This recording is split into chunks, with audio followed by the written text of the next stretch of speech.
Bonsoir à tous, merci d'être présents à ce conseil municipal du 3 mai, qui va être, je pense, relativement court, enfin, au tout du moins dans l'ordre du jour. Il y a assez peu de délibérations, puisqu'on n'en a que 5. Je vais en préalable vous donner la lecture des pouvoirs. Donc, Audrey Lambert donne son pouvoir à Jean-Louis Verger, Annie Lacassin donne son pouvoir à Florence Roussin, et Vincent Corbasson me donne son pouvoir. Voilà, nous allons désigner un secrétaire de séance pour ce grand conseil municipal, Florence, qui est un seul. Je vous propose de valider la candidature de Florence Roussin pour le poste de secrétaire de séance. Merci à tous. Je vais vous demander s'il y a des questions sur le compte-rendu du précédent conseil, avant qu'on passe à l'approbation. Non, donc je vous propose de l'approuver. Qu'est-ce qu'il y en a qui sont contre, qui s'abstiennent? Unanimité, merci. Donc la première délibération à l'ordre du jour est le maintien du nombre d'adjoints et la détermination du rang. Donc ça fait suite à la démission du poste d'adjoint de Audrey Lambert. Donc sa démission est effective déjà depuis quelque temps et il y a lieu de définir le nombre d'adjoints qui est prévu, donc qui était de 6 postes jusqu'à présent. Il est prévu de laisser 6 postes d'adjoints jusqu'à la nomination future d'un nouvel adjoint. Nous, on n'a pas de calendrier pour l'instant. Et de ne pas changer l'ordre de tous les autres adjoints, puisque Audrey était 6e adjointe, donc les adjoints qui étaient avant restent sur leur rang, et le poste de 6e adjoint est donc vacant. Et je vous précise, enfin je pense que tout le monde l'avait à l'esprit, qu'Audrey reste conseillère municipale, donc c'est la raison pour laquelle il n'y a pas de nouvel élu qui vient siéger à nos côtés. Voilà, est-ce qu'il y a des questions sur ce sujet? Oui, Oui, une question, est-ce monsieur qu'il y aura Didier-Laurent. une nomination d'adjoint bientôt? Eh ben, c'est ce que je vous ai dit. Il y aura une nomination d'adjoint, mais je n'ai pas encore la date, puisque ce n'est pas encore déterminé. Et c'est pour ça qu'il y aura une nomination, puisque on ne supprime pas le poste d'adjoint, on ne repasse pas à 5 adjoints comme ce qu'on avait fait sur le mandat précédent. Mais il n'y a pas de calendrier. Est-ce qu'il y a d'autres questions? Eh bien, écoute, je vous propose de nous passer au vote. Qui est contre? Qui s'abstient? Unanimité, merci à vous. La délibération suivante est la convention de coordination de la police pluricommunale avec les forces de sécurité de l'État. En l'occurrence, on avait mis en place une police pluricommunale avec la ville de Saint-Égrève et on associe, et bien entendu les forces de police sont associées, donc il y a lieu de passer une convention avec le préfet, le procureur, enfin les signataires, je ne veux pas dire de bêtises. Donc il y a le préfet, le procureur, le commandant du groupement de gendarmerie de l'Isère, donc le général de brigade terrain, et bien entendu les deux maires concernés que sont Laurent Amadieu et moi-même. Donc il vous est rappelé que la police pluricommunale pérenne permet aux communes partie prenante de la Convention d'avoir un ou plusieurs agents de police municipale en commun, compétents sur le territoire de chacune d'entre elles sous forme de mise à disposition de plein droit. Donc il est rappelé que la commune du Fontanil finance un huitième des 8 agents, donc elle finance un agent sur 8 pour être plus clair, et que bien entendu la restitution c'est qu'on a à peu près enfin, l'équivalent d'un temps plein de 35 heures d'intervention de la police pluricommunale sur la commune. Donc ça, les frais engagés nous sont, enfin on rembourse l'intégralité des frais engagés par la ville de Saint-Égrève pour à la fois le salaire du policier municipal, mais également tous les frais annexes, euh, notre contribution à l'achat des véhicules, des équipements, enfin de tout ce qui va avec Ils m'ont dit c'est quoi le panier ou le sac à dos, ou je sais pas quoi le. Enfin, voilà, c'est pas le panel, non, je sais plus. Le package, bon, elle est le package. Elle leur dit que c'est le package. Enfin voilà, tout ça pour dire qu'on rembourse l'intégralité des coûts, y compris les coûts de structure, à la ville de Saint-Égrève depuis déjà plusieurs années. Voilà, les uniformes, les armes, enfin on peut. Voilà, donc après, donc il y a aussi un rapprochement avec les forces de l'État. C'est pour ça qu'on est amené à signer cette nouvelle convention qui vous est annexée. Donc je vais vous en lire, je ne vais pas vous la lire entièrement, parce que vous en aurez pris connaissance. Je vais vous lire quand même quelques éléments importants. Donc la coordination entre la police mutualisée et les forces de sécurité concerne les domaines d'intervention suivants: la sécurité routière, la prévention de la violence dans les transports, la lutte contre la toxicomanie, la prévention des violences scolaires, la protection des centres commerciaux et zones d'activité, la protection des habitants contre les cambriolages et toutes les autres sortes d'incivilités qui peuvent intervenir, et la lutte contre les pollutions et les nuisances. L'article 2, la police peut assurer des gardes statiques de bâtiments communaux, ce qui n'est pas forcément le cas fréquemment, mais ça peut arriver sur demande. La police municipale assure à titre principal de manière aléatoire en fonction des effectifs et des événements la surveillance des établissements scolaires, donc je ne vais pas vous les lire, il y a tous les groupes scolaires de Saint-Égrève, et sur le Fontanil, il y a le groupe scolaire du Rocher, le lycée Françoise Dolto. On précise que la gendarmerie est compétente sur l'ensemble des établissements scolaires, élémentaires, collèges, lycées, où elle est en charge notamment de prévenir les troubles à l'ordre public et les violences scolaires. L'article 4, on dit qu'à titre principal et de manière aléatoire, la surveillance se fait aussi, et la surveillance des marchés et des foires éventuelles. Donc à Saint-Égrève, il y a les marchés, au Fontanil, il y a le marché. On laisse le marché du mercredi après-midi, qui n'existe pas à ce jour, qui est toujours un projet à moyen terme. Donc on s'est dit on ne va pas l'enlever de la convention, parce que la convention est signée pour une durée longue.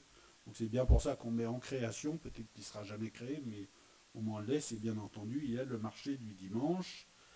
Après, il y a la surveillance des fêtes et cérémonies officielles. Donc il y a le 8 mai, le 11 novembre, le 18 juin, le 19 mars. Donc ça, c'est le Fontanil fait ces quatre-là.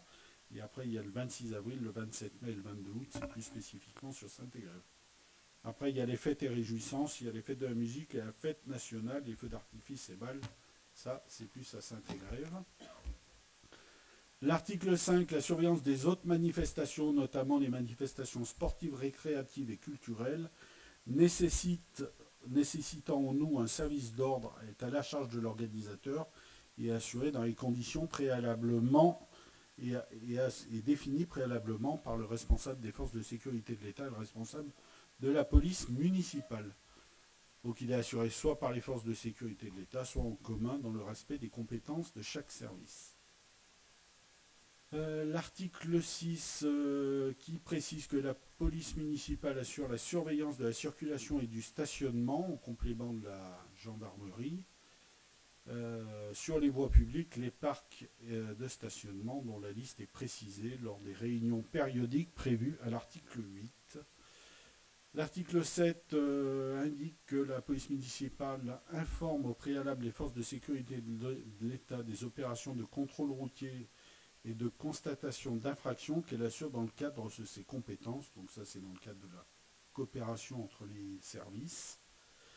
La police municipale assure plus particulièrement des missions de surveillance dans les parcs publics des deux villes. Donc on cite l'ensemble des parcs et dans l'ensemble des aires de jeu des deux communes aussi. Après, l'article 9 concerne la mise à disposition d'armes de catégorie B et D.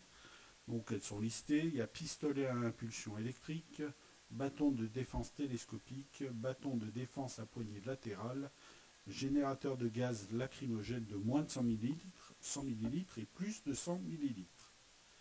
L'article 10 indique que toute modification des conditions d'exercice des missions prévues aux articles 2 et 8 de la Convention font l'objet d'une concertation entre le représentant de l'État, le maire, dans les délais nécessaires Adaptation des dispositifs. Après les modalités de coordination, qui est le chapitre 2 et l'article 11, le responsable des forces de sécurité de l'État territorialement compétent et le responsable de la police municipale ou leur représentant se réunissent périodiquement pour échanger toute information utile relative à l'ordre, la sécurité et la tranquillité publique dans la commune en vue de l'organisation matérielle des missions prévues par la présente convention.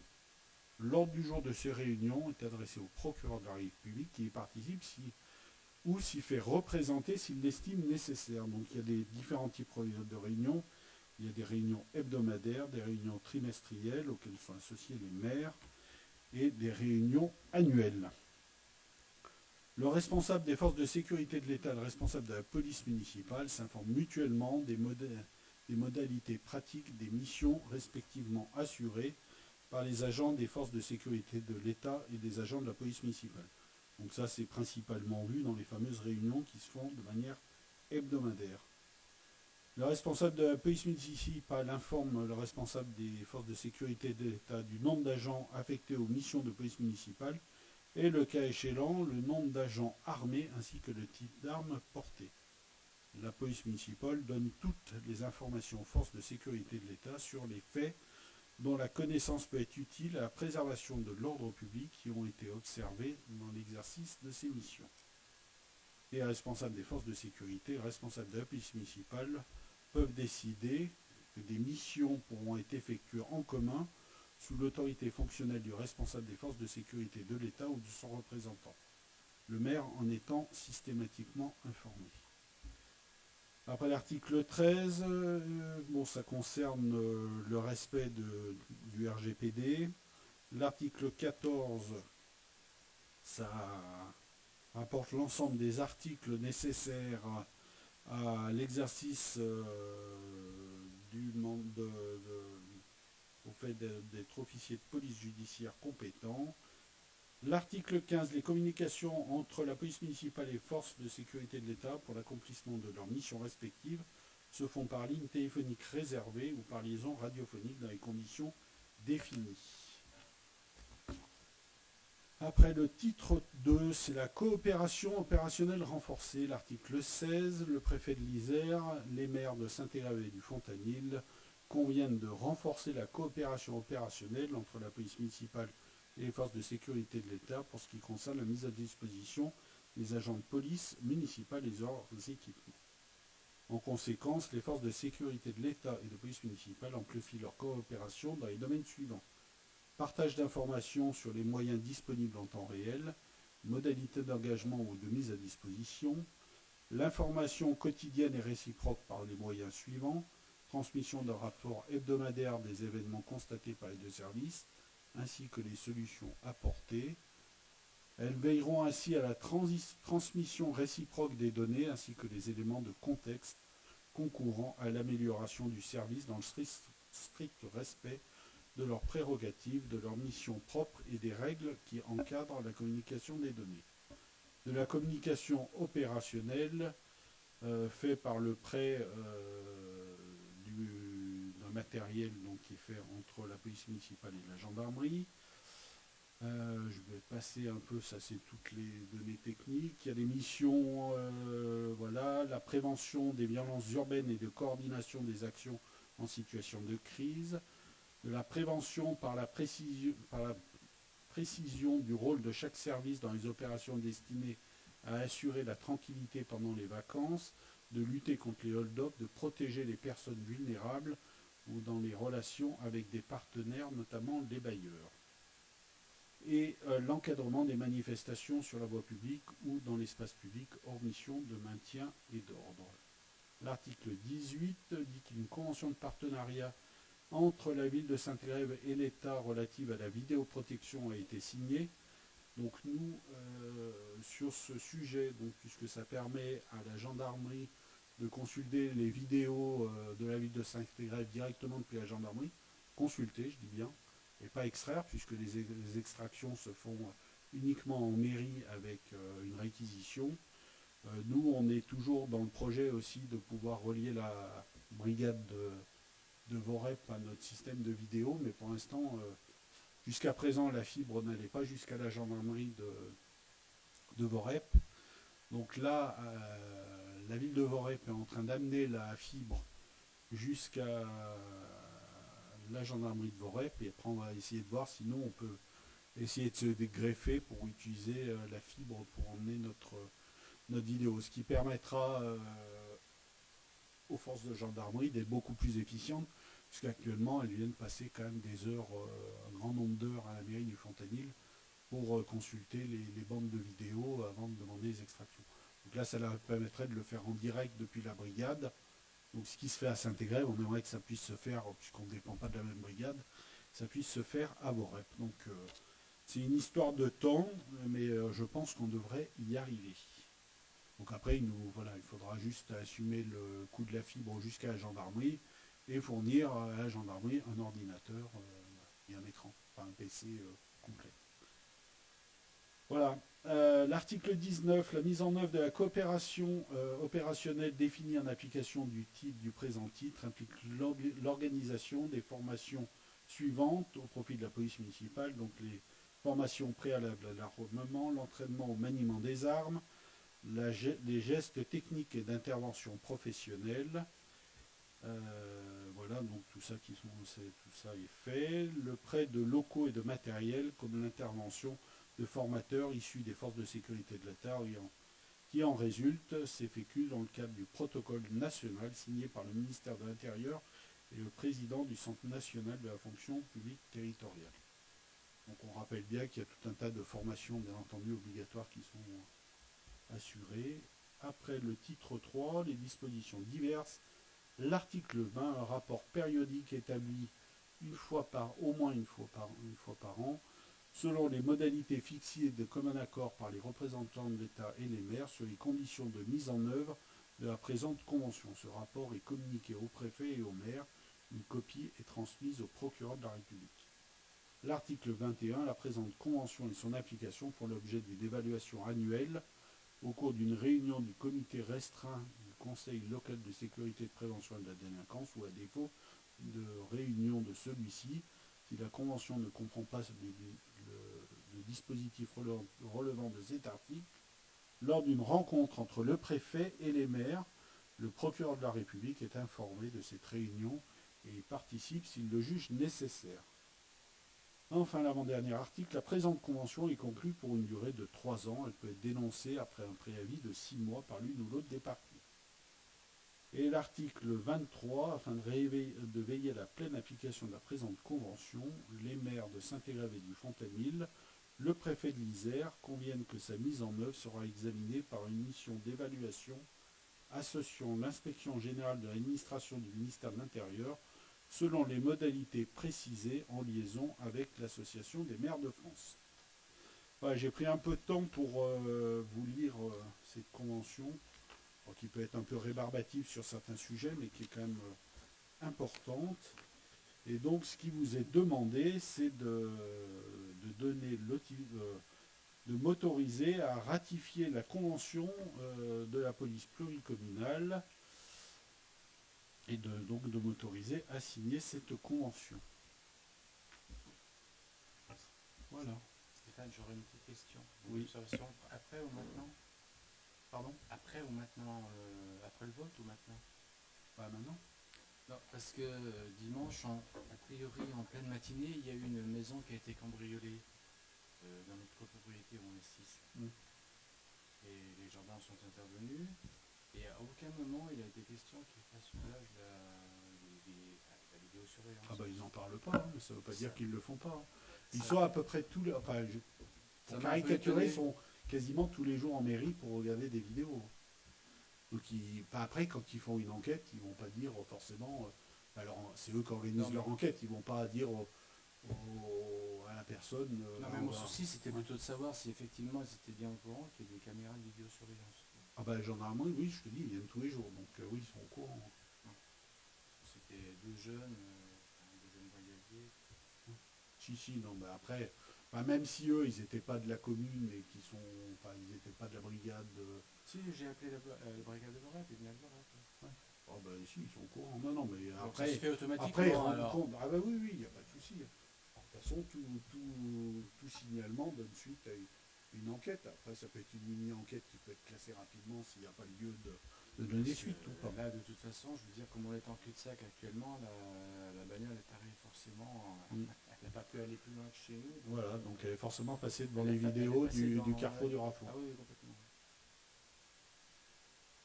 Donc l'enquête doit être en cours. Est-ce qu'il y a d'autres questions ou on passe directement au vote? Écoutez, on va passer au vote. Donc qui est contre? Qui s'abstient? Unanimité. Écoutez, merci bien. Nous allons passer à la délibération suivante qui concerne la subvention à l'amicale des employés municipaux. Donc c'est une délibération qu'on prend chaque année en décalé par rapport au budget puisqu'on attend d'avoir la DADS de l'année pour voir le montant réel des dépenses de personnel. Donc pour cette année 2022, au vu de tout ça, le montant de la subvention va s'élever à 7 264,12 € et en disant que le montant de cette subvention sera pris sur l'enveloppe des subventions non affectées qu'on avait malgré tout identifié pour cette partie tout du moins, lors du vote du budget primitif 2022. Est-ce qu'il y a des questions? Pas de questions. Je vous propose de passer au vote. Qui est contre?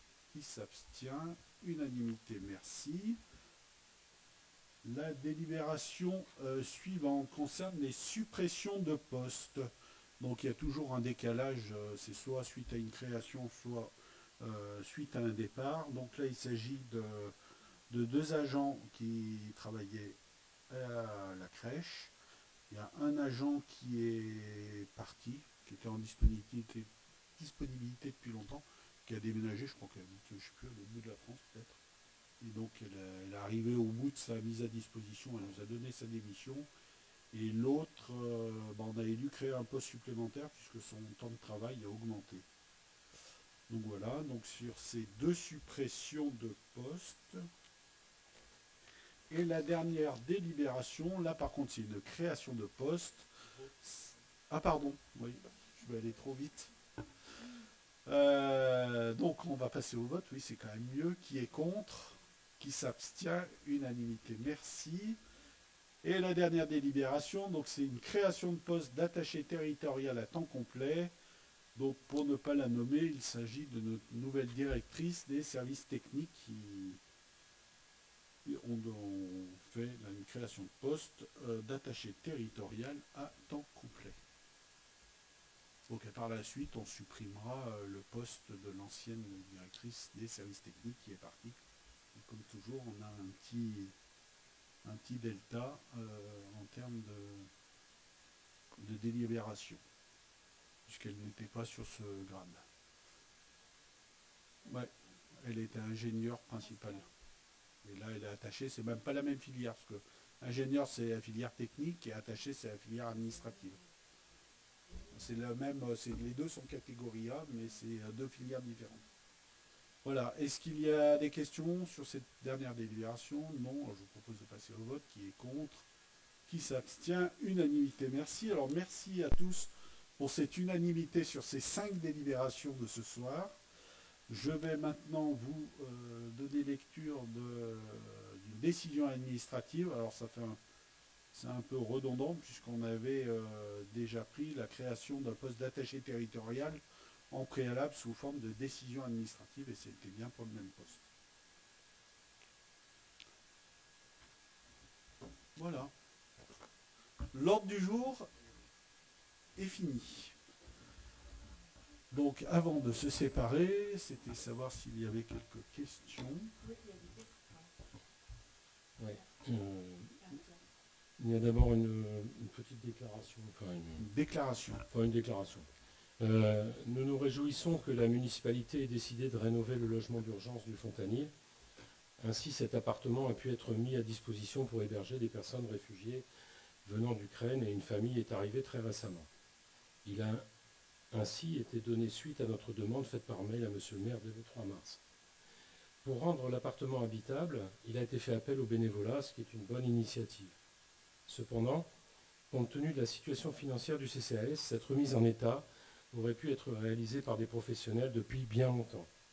Ainsi, le logement aurait pu être proposé, par exemple, à un jeune migrant qui, élève au lycée d'Olto, était sans logement, ou à une famille à reloger suite à l'incendie de l'hôtel-résidence, au lieu de le refuser, répondant, je cite, que l'appartement n'était pas aux normes. À l'avenir, notre commune pourra disposer d'une solution d'hébergement digne de ce nom, et c'est tant mieux. Je voulais faire une déclaration après la réunion du CCAS en date du 25 avril 2022, car un membre du CA a tenu des propos que je qualifierais d'odieux, discriminatoires et stigmatisants envers les résidents du Prada du Fontanil. Le contexte, nous avions beaucoup parlé de la famille ukrainienne accueillie au Fontanil. Madame Bazia nous a tout bien expliqué, etc. Et j'ai parlé du Prada en disant ces gens-là aussi, ces personnes, résidents, demandeurs d'asile, ont aussi besoin d'une aide, etc. Ce monsieur, donc, je le cite, il m'a invectivé en disant ces gens sont musulmans, donc n'ont pas la même culture que nous. Ce n'est donc pas du tout pareil. Il voulait dire que pas pareil que d'apporter une aide d'urgence à une famille ukrainienne. Pour preuve, a-t-il dit, les pays limitrophes du pays de départ de ces gens n'en veulent pas. Ils ne veulent pas les accueillir, c'est tout dire. Il a terminé en disant, excusez-moi, mais ça m'a tellement choqué, je ne suis pas raciste, j'ai même des amis maghrébins, alors ne comprendra que lui. Donnons quelques précisions et informations si vous le voulez bien, parce qu'il y a ici ce soir des gens qui étaient à la réunion du CCAS. Dans quel pays limitrophe de l'Afghanistan, par exemple, un exilé pourrait-il s'arrêter quand on sait que ce pays a pour frontière commune la Chine, 3 ex-républiques de l'URSS, l'Iran et le Pakistan? Autre précision quant à la religion des 96 résidents du Prada. Nous n'en savons rien et ne pouvons pas le savoir. C'est normal, c'est la loi. Quelle que soit leur religion, l'aide d'urgence et la solidarité s'exercent dans un pays de droit comme la France envers ces personnes dans le besoin et la détresse. 27 nationalités sont regroupées au Prada. Il y a des hommes seuls, des femmes seules, des couples et des familles, avec bébés, enfants, bébés. Beaucoup de bébés sont nés en 2021 au Prada. Des familles donc. Les demandeurs d'asile viennent d'Afghanistan, certains des pays de l'Est, du Liban, de l'Azerbaïdjan, du Mali, du Soudan, de la Somalie, d'Éthiopie, d'Érythrée, de Guinée ou de la Côte d'Ivoire.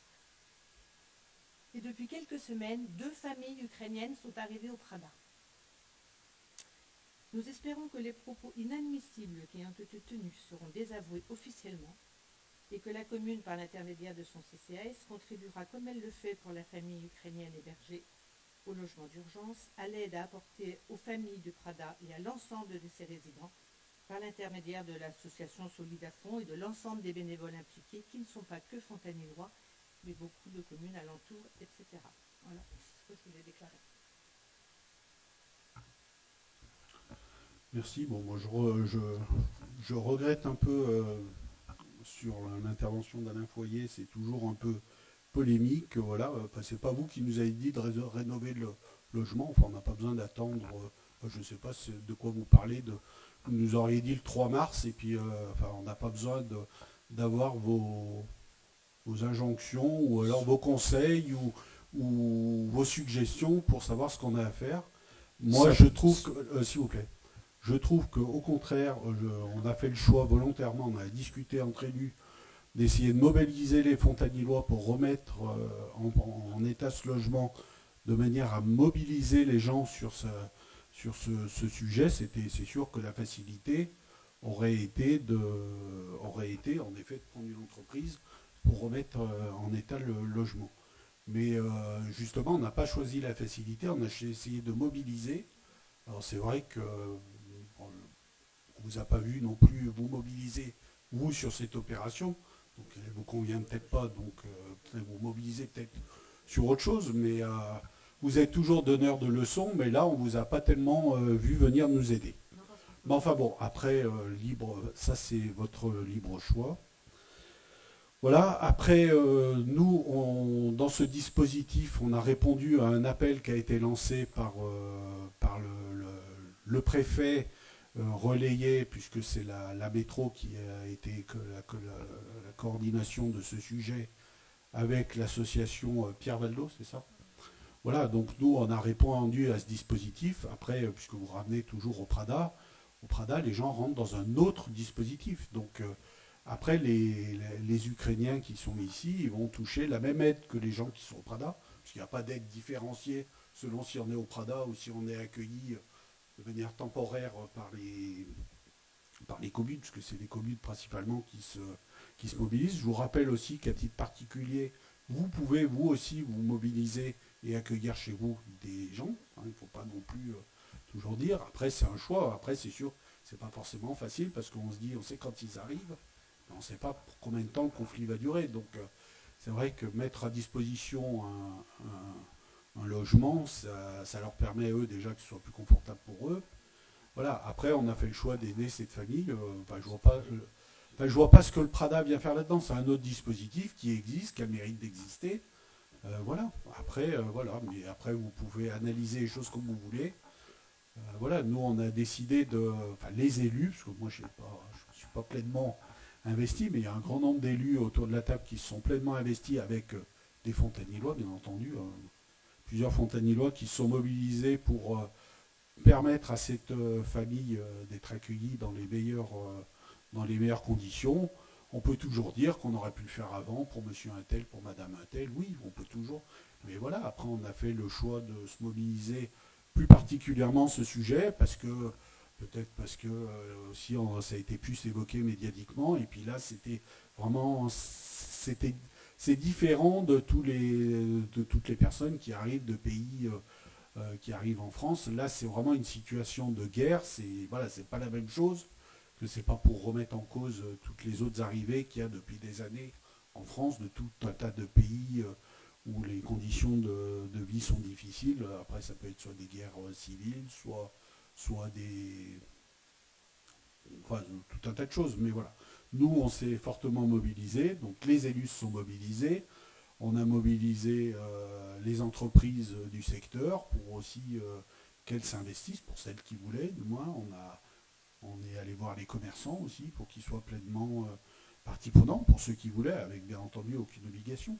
Donc après, on est très content, je suis très content de ce que tous les élus et les bénévoles ont fait sur cette opération. Voilà, et après, il va falloir qu'ils s'assument un peu. Alors pour l'instant, il y a vraiment la barrière de la langue, puisqu'ils ne parlent absolument pas ni français ni anglais, mais que ukrainien et russe. Donc, ce qui n'est pas forcément facile. Alors, on avait déjà essayé de trouver un emploi au monsieur. Donc la barrière de la langue a fait que, du coup, pour l'instant, il dit c'est un peu prématuré, puisqu'il a commencé à travailler, mais il dit c'est un peu compliqué. Mais voilà, donc l'idée, c'est que nous, on se mobilise sur cette opération de recevoir cette famille dans des circonstances qui sont particulièrement difficiles en Ukraine. Ce qui ne veut pas dire qu'ailleurs, c'est forcément tout rose, mais là, il y a quand même une situation qui est exceptionnelle. Donc voilà, et après, ce qu'il faudra, c'est se mobiliser sur la durée, en sachant que, bien entendu, ils vont avoir une aide qui va leur être versée donc, à partir de mi-mai, normalement, puisque les dispositifs de l'État, c'est la même indemnisation que toutes les personnes qui sont accueillies au Prada du Fontanil, mais aussi ailleurs, qui rentrent dans ces dispositifs. Voilà, puis après, il faudra qu'ils s'assument. Voilà. Simplement, il n'y a eu aucune injonction de notre part. Simplement, le 3 mars, quand on a vu que pour l'instant, rien ne se passait au Fontanil, alors que dans d'autres communes, ça commençait à se mettre en place, on a fait un mail à monsieur le maire pour lui dire ce serait peut-être bien de mettre à disposition le logement d'urgence. On donne de leçons à personne. On a toujours l'impression que quand on fait quelque chose, c'est suite au fait que vous nous ayez dit qu'il faudra le faire. On avait déjà travaillé avant. C'est pas parce que vous envoyez un mail que c'est vous qui êtes. Mais c'est systématique. À chaque fois que je lis un truc ou que vous dites un truc, on a dit, donc on a l'impression d'avoir attendu de recevoir votre mail pour faire quelque chose. On en reparlera. Informez-nous. On ne peut pas être au courant. Si vous faites des choses que vous ne nous dites pas, nous on ne peut pas savoir. On vous le fait quand. Avant que les travaux commencent, il y a une réflexion à faire. Il faut travailler sur le sujet. Ça ne se fait pas du jour au lendemain. En tant qu'élu, il n'y a qu'un faucon, c'est bon. Bon, et puis deuxièmement, je constate que vous désavouez absolument pas les propos de la personne qui a parlé au CCAS. Ça, c'est un silence sidéral. Hein, je suis désolé, lundi dernier, j'étais pas au CCAS, j'étais en vacances, donc ça m'arrive. Donc j'ai pas entendu les propos, j'en reparlerai. Renseignez-vous. Mais exactement, je me renseignerai, puisque j'en avais pas eu écho, alors peut-être que ça aurait été bien que je sache avant. Mais je le découvre ce soir, donc j'en parlerai avec les personnes intéressées, j'en parlerai avec Magali et la personne intéressée. Si je peux me permettre, Pascal, vous pouvez quand même préciser que j'ai réagi aux propos qui avaient été dits pendant le CA. Vous avez laissé finir ce monsieur? Ah non, j'ai laissé parler parce que je n'ai pas pour habitude de couper la parole, mais j'ai quand même bien dit que pour autant on n'était pas raciste et que je ne supportais pas Ça c'est vrai, vous l'avez dit. ces propos au sein du CA. Je l'ai dit. Oui, enfin ça ne l'a pas empêché de dire. Enfin, ça aurait été mieux que vous le disiez tout de suite, Voilà. parce que c'est toujours tendance, c'est toujours comme ça. Et vous, il y a toujours une partie, mais on ne dit pas tout, comme ça fait un peu polémique, Ouais, ça fait monter la pression, et puis voilà. Pascal, Donc vous auriez dit quand même que, puisqu'à vous écouter, enfin moi, à vous écouter, j'y étais pas. À vous écouter, la personne a dit des choses, personne n'a rien dit, n'est allé contre, et quand j'écoute Magali, elle a dit qu'elle n'était pas d'accord. Donc vous auriez pu le dire en toute honnêteté, en toute transparence, au lieu de faire que de la polémique, de lire un truc où vous en lisez que la moitié, comme d'habitude. Comme ça, au moins, vous faites monter la Alors là, pression. je ne vous permets pas de dire que j'en dis que la moitié. Je me souvenais plus ce que vous aviez dit, J'ai Magali. bien dit. Bah, vous vous souvenez bien du reste, par contre. Hein. Oui, je me souviens Ouais, bah bien. oui, Et bah, encore, oui, mais c'est toujours facile de j'ai s'en souvenir passé que sous d'une partie. silence une autre personne qui alors aussi invectivée, enfin bon, j'ai passé sous silence ça. Vous voyez qui je veux parler, je ne vais pas la citer, je ne dirai Pascal, rien. Vous voyez, j'ai passé sous silence, ça, vous voyez, donc je ne polémique pas parce que je n'aurais pu encore en rajouter. Mais Pascal, Je n'ai j'ai parlé bien de ce quand qui même me tenait à cœur, précisé- c'est tout. Oui, mais je Mais si ça l'entends. vous fait rire, tant mieux. Hein. Mais lors du CA, c'est vrai que j'ai bien dit que je n'acceptais pas ce genre de propos. Ah non, vous avez dit que vous n'étiez pas raciste et que vous aviez accueilli une petite fille voilà, 3 mais semaines. que je n'étais Enfin, pas j'ai pas vu le d'accord avec rapport ce avec genre. ce qu'a dit ce monsieur. Je n'étais pas d'accord avec ce genre de propos. Oui, mais vous l'avez en pas, CA. vous lui Ah, je lui l'ai avez dit. absolument rien dit. Ah à si, lui, je après l'ai dit les- parce que je suis désolée. Vous n'avez rien Parce dit qu'au sur sein les du CA, en propos tant qu'il a que tenus. vice-présidente, je ne peux pas accepter ce genre de choses. Que ça soit de votre part ou que ça soit au sein Ça de la reste pas. majorité, c'est quelque chose qui était Oui, inacceptable. c'est bien ce que je dis. Les deux côtés. Inacceptable. Donc si c'est inacceptable, ça l'est pour vous et ça l'est d'autant Ah, mais moi, pour j'ai nous. rien dit, donc. Non, mais c'est autant pour vous que pour nous. Moi, C'est pareil j'ai- pour tout le monde. Donc je précise bien que j'ai bien dit que les propos qui étaient rapportés étaient inadmissibles. Ah non, ça, vous ne l'avez pas dit. Ah, vous si, avez dit, si. je ne suis pas raciste. Et bien la prochaine Eh ben, fois, écoutez, j'enregistrerai. dites bien ce que vous Je voulez. pense qu'on enregistrera les débats du CSAS. Enfin, ça va être une première parce que. Enfin, voilà. Bon, on verra tout ça. Est-ce qu'il y avait une autre question? Oui, Oui. vas-y. Une autre concernant la mobilité, est-ce qu'il est prévu d'installer des bornes sur le territoire de la commune, des bornes de recharge électrique Ah, mais alors si vous aviez bien écouté, j'en ai déjà parlé un grand nombre de fois, puisque la métro est compétente. Nous, communes, on n'a pas le droit d'en installer. Donc la métro, on avait promis qu'on devait nous installer déjà. Les premières qui devaient être installées, elles devaient être installées sur le parking relais. Elles devaient être installées en 2019 peut-être début 2020. Donc voilà. Donc on désespère pas. Ça devrait arriver là, mais bon voilà, il y a toujours un temps d'inertie et voilà. Après, elles doivent être déjà installées ici. Après, la métro a un plan ambitieux de déploiement des bornes, mais pour l'instant, on n'a pas d'informations particulières sur le sujet. Mais oui, c'est sûr que qu'on dit, c'est dans l'air du temps. Mais voilà, les premières bornes ne sont toujours pas effectives. D'un autre côté, on a eu la vélo box là, qui a été installée au terminus du tram. Elle devait être installée en 2015. Elle a été installée il y a peut-être 15 jours, 3 semaines. Donc 7 ans après. Puisqu'elle devait être installée lors de l'inauguration du tramway. Donc voilà, les choses prennent un peu de temps. En sachant que malgré tout, enfin c'est pas toujours aussi pour critiquer la métro, les choses quand même se structurent. Et voilà, on a quand même, on essaye, on voit les choses un peu plus arriver un peu plus rapidement avec un timing un peu mieux. Mais c'est vrai qu'il y a des sujets qui sont vraiment très longs. Donc sur le reste près des autres parkings, c'est toujours la métro qui est compétente et il n'y a pas de plan pour l'instant Non. Au centre, vers le centre On re-questionnera, il y a un plan, mais moi, j'ai pas vu le plan détaillé Le plan détaillé. Autre sujet? Ouais, il y a d'autres demandes qui ne sont pas polémiques. Ah, Quand on demande quelque chose, c'est pas forcément polémique. Bah, ça dépend ce que vous demandez, la Parce façon que- de le demander. Quand on critique, on fait de la polémique, mais bon, bref. Ça concerne aussi les mobilités. Est-ce qu'il serait possible qu'un groupe de travail soit mis en place pour étudier avec les services de la métro un plan d'amélioration de la circulation des personnes à mobilité réduite et des personnes se déplaçant avec des enfants en poussette ou en landau? En effet, à différents endroits de la commune, il existe un certain nombre de difficultés dont les conseillers ont eu un aperçu partiel dans un document qu'ils ont reçu le 22 mars dernier. Nous avons bien sûr conscience que tout ne pourra pas être réglé à court terme, mais nous pensons qu'un tel groupe de travail pourrait faire un inventaire complet des problèmes à résoudre et travailler à un plan pluriannuel pour les solutionner, à commencer par les plus problématiques en termes de sécurité des personnes. Je pense en particulier à l'absence de passage piéton entre le parking rue du Paluel, le parking et la pharmacie, cette absence provoque le fait que les gens traversent la route. Il y a au feu quand même.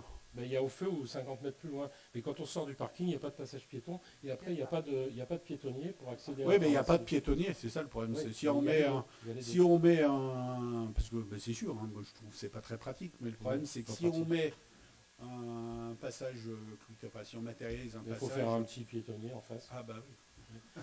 Et il y a ça, puis il y a toujours la rue du Cornillon dans le secteur où il n'y a pas de trottoir. C'est quand même particulièrement dangereux. Là, on est Mais bon, en ça, c'est qu'un action exemple, avec, hein. on est en action avec la métro. Le sujet devrait quand même aboutir. On a déjà demandé à interdire la circulation des poids lourds. Donc déjà pour réduire à ce niveau-là. C'était aussi lié au fait que la voirie était quand même pas non plus forcément très. Enfin bon, comme il y a des maisons en contrebas, c'était aussi pour prémunir, parce qu'on avait eu une remarque d'un riverain. Donc, Enfin, nous après, pensons- il n'est pas prévu, enfin, donc si votre question c'est ça, il n'est pas prévu de la mettre en sens unique. Ah non, Parce de que- toute façon, non, c'est mais pas- après, c'est pas une solution. non, mais après, et la sécuriser, on voit pas trop comment. Le parce sens que- unique, ça augmente la vitesse des véhicules. Donc c'est pas Oui, une mais le solution. problème c'est que la sécuriser, on peut pas la matérialiser, enfin sur une petite partie, hein, la partie qui Bah, est c'est la devant partie chez critique. Il y a une chez partie Florence critique. et devant chez René, cette partie, on ne peut pas la matérialiser avec des quilles. Parce que je suis même pas sûr qu'après, si on mettait les 1 mètre réglementaires, je suis même pas sûr qu'il reste assez pour. Non, mais on peut faire une signalisation horizontale qui fait que quand il y a des piétons, les véhicules attendent, et que quand il n'y en a pas, ils peuvent la franchir. Ça existe. Je ne sais pas si vous voyez ce que je veux dire. Sinon, il faut acheter du terrain et faire un bout de trottoir. hein. Non, bah Et faire un petit là, bout je vous de dis tout de soutènement. suite que la métro, elle dira non, hein, puisque ça serait la métro qui achèterait. Ça, je peux tout de suite vous dire que c'est niet. Hein. Enfin, c'est dommage. C'est dommage Bah, que ça c'est n'ait pas été dommage, fait à ouais. l'époque. Mm. Bon. Bah, c'est dommage, mais c'est quand même pour ça qu'on avait travaillé à l'époque. Enfin, si on Bon, reprend. cela dit, Si on revient loin quelques années en arrière, c'était aussi une des motivations de se dire qu'en fermant le centre du village, on diminuerait largement la circulation dans cette rue. Donc il y a toujours des voitures, mais il y en a beaucoup moins qu'avant. ouais, enfin, Ah, il y en a- on peut il y en a dire pas c'est mal. toujours trop, Ouais. mais il y a toujours trop de voitures de partout. Et quand on est à pied. Oui, donc En ce serait- sachant qu'il y a quand même, si on veut circuler sur la commune en piéton sécurisé, il y a d'autres cheminements qui ne font pas des énormes détours. Oui, c'est sûr. Mais voilà, mais oui, là sur ce passage, il est bien identifié. Donc on a fait le trottoir à l'endroit où on pouvait le faire. Donc il y a un cheminement qui passe par derrière l'école, etc. Donc voilà, ça fait un petit détour. Mais c'est vrai qu'il y a une petite portion qui n'est pas évidente. Enfin, il y a énormément de circulation de piétons, de joggeurs, de cyclistes hein, sur cette rue. Voilà. Donc, est-ce qu'on pourrait travailler quand même à un plan d'ensemble? Parce qu'il y a beaucoup de petits sujets Oui. dans la commune. hein. Une bordure par-ci, une déclivité par-là, des choses qui ne sont pas fondamentales, qui ne sont pas compliquées à résoudre, mais qu'il faudrait lister pour pour les Non, mais on a paramétrer. bien, enfin, parce que je vous avais répondu, on avait bien reçu votre Oui, mais bon. document qui était... Non, mais il Il n'a n'était pas pas mis... complet, hein, parce que Non. je suis pas allé dans le Ah non, village. je suis d'accord, il n'était ni complet, ni il n'est pas exhaustif. Là, non. Mais c'est une base de travail et on a bien prévu déjà, nous, de l'aborder à la prochaine réunion avec la métro et on va voir sous quelle forme ils veulent travailler. Mais si on pouvait y être associé, on aimerait bien. Sans On- polémique. Oui, oui. Alors, autre question, alors là, vous allez dire que c'est polémique, mais bon, tant pis. Nous souhaitons attirer l'attention du conseil municipal sur l'absence dans notre commune de panneaux d'affichage libres. Il faut savoir que le Code de l'environnement, dans son article L581-13, indique qu'il doit y avoir dans toute commune de toute taille un ou plusieurs emplacements destinés à l'affichage d'opinion ainsi qu'à la publicité relative aux activités des associations sans but lucratif. D'autres articles définissent la surface de l'affichage et la façon de le disposer. Et il est précisé qu'en cas de non-respect de ces obligations, le préfet peut intervenir.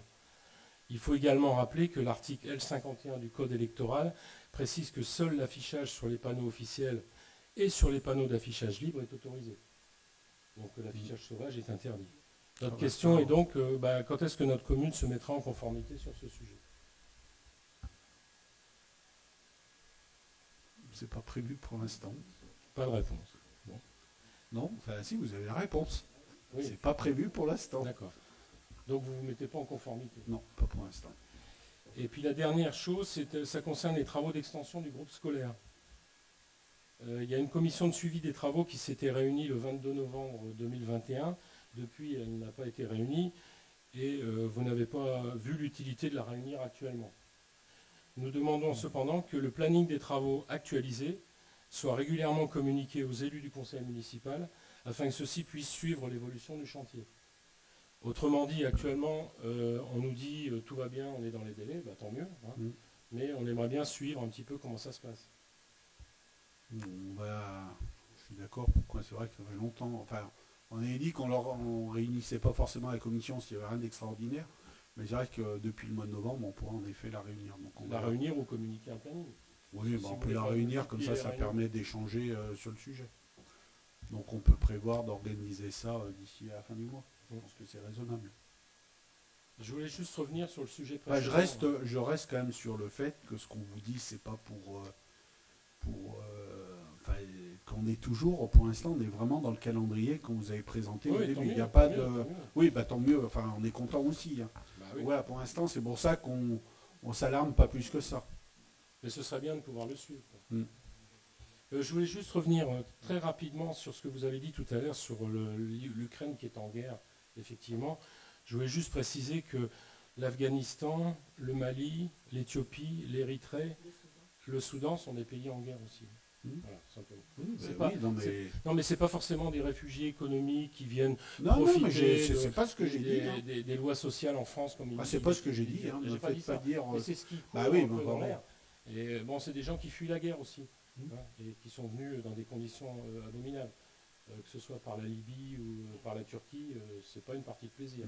Voilà. Oui, Jean-Louis. Oui, Ludovic, une précision sur la question que tu as posée sur les bornes. J'ai retrouvé un courrier de la métro. Là. Il y a 4 bornes qui sont prévues donc, au parking relais. 4 bornes à 2 points de charge d'une puissance de 7 kW. Et elles sont normalement installées à la fin du premier semestre. Donc ça ne devrait pas tarder. Voilà.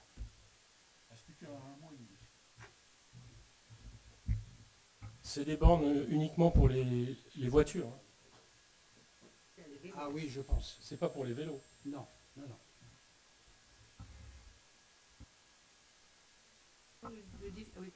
Le défi projet jeune là, que vous aviez proposé, vous avez eu des réponses? Parce qu'on n'a eu aucune. J'ai entendu. Il n'y a pas de micro, pardon. J'ai entendu. Non, à notre grand désespoir, on n'a eu aucun retour. En sachant que juste, c'est pour ça qu'on a mis un timing avec 2 possibilités, 2 dates différentes, parce qu'on s'est dit que on savait que la première était un peu courte. Voilà. C'est pour ça qu'on s'est dit, sur l'année 2022, déjà on en met 2. On espère que c'est septembre ou octobre la prochaine. Que septembre, octobre, il y aura plus de... Et après, un vrai ouvert aux adultes, un vrai budget participatif. Non, mais c'est pas le. Non, mais c'était pas du tout l'objet. Là, c'était en direction des jeunes. J'ai bien compris. Mais est-ce que plus tard, un vrai. Non. C'est pas prévu à ce jour. D'accord. Alors, on aimerait bien que, voilà, que les projets jeunes fonctionnent. Bon, merci à tous pour ce conseil. Donc, vous avez bien noté, vous avez dû recevoir une information comme quoi on refaisait un conseil municipal. Donc, je ne sais plus, c'est le 30 ou le 31 mai. Donc, l'objet de ce conseil, on aura un certain nombre de délibérations annexes. Ça sera principalement passer une série d'avenants sur l'école. Donc principalement des avenants liés à la hausse du prix des matériaux. Et on aura, si tout va bien, un certain nombre de marchés pour lesquels il y aura soit une information, soit une délibération sur la restauration scolaire, le nettoyage de la commune et la cour, la réfection, enfin l'aménagement de la cour de l'école. Voilà. Eh ben, merci à tous et bonne soirée.